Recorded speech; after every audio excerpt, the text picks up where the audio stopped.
Okay, so today we have Archer and Merchant here who's been volunteered to help us out. So if we have Archer walk on top of the Merchant and we refresh, we get Archer, which kind of makes sense because he went on top of the Merchant. But what if we then put the Merchant over the Archer? Come on. But we still have Archer even though the Merchant went on top.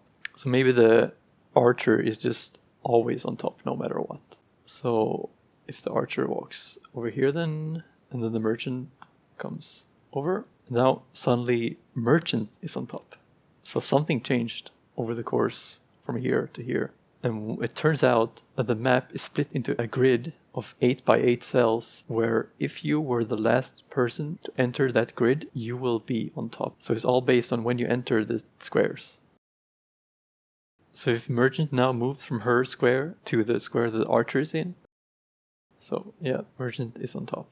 If Archer now moves around without leaving his square and then stays on the same cell, he should still be on the bottom, and he still is. If Merchant crosses the line here to the next, and then Archer goes on top, and now he's the one who's getting targeted.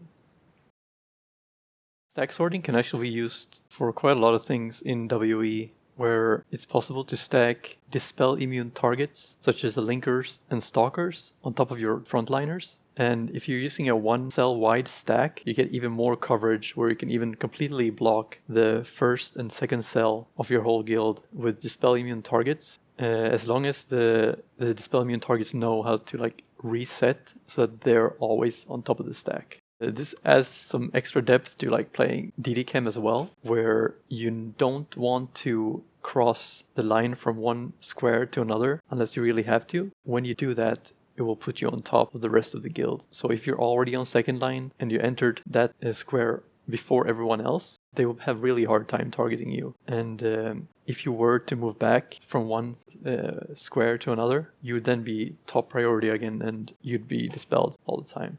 Which kind of explains a lot of things where chems move around a lot in stack and then say that enemy guilds are using VP or Titan or whatever.